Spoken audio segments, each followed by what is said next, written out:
the editing process. Now, don't get me wrong, I really enjoy it. Color grading, sound design, music, it's all really fun. But sometimes it can get a bit overwhelming. So here are 3 things I do to make my editing a little easier and make my videos a little more cinematic.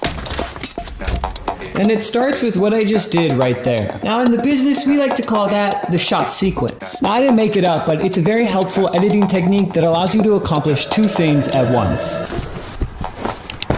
The first thing it allows you to do is move your story forward pretty quickly. And secondly, it works as a really good hook.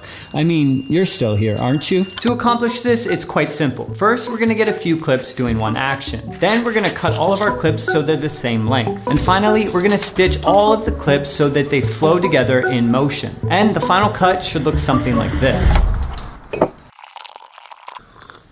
Now, while that looks really good, it still feels like it's missing a few things. And to be honest, that's because it is, because visuals are only half of the picture. Now, this is where sound design comes in. Now, this is not a sponsored section where I'm gonna tell you where you can get your best sound design. I'm simply gonna show you what sound effects I use and the names of them.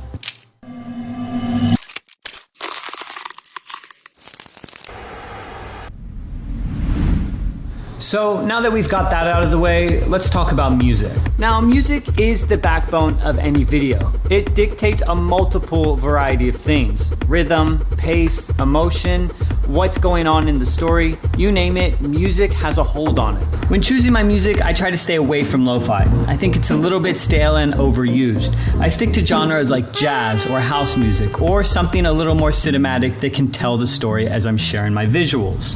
To be honest, finding music that fits your video is a bit of a skill and can take a long time. That's why I always find my music before I start filming. That way, when I am filming, I know the rhythm that I'm shooting for. So a few things I do when I'm looking for music is I look at the beats per minute. This allows me to see how fast the song will go. And the other thing that I do, which I'll just show a screenshot of a song, is I look for dips in the song. I like those cuts because it allows me to actually change the scene pretty naturally with the music, opposed to having to cut the music up in an unorganic, natural way.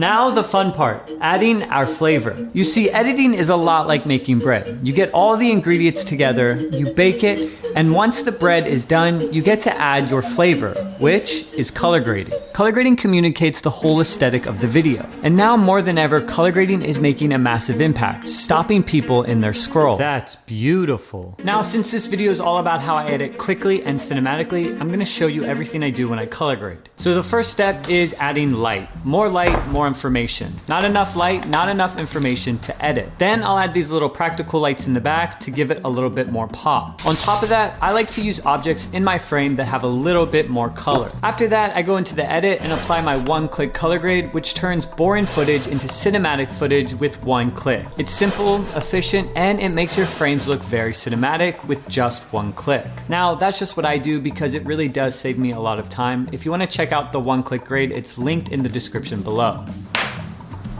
Now, believe it or not, that genuinely is all I do when it comes to making a video.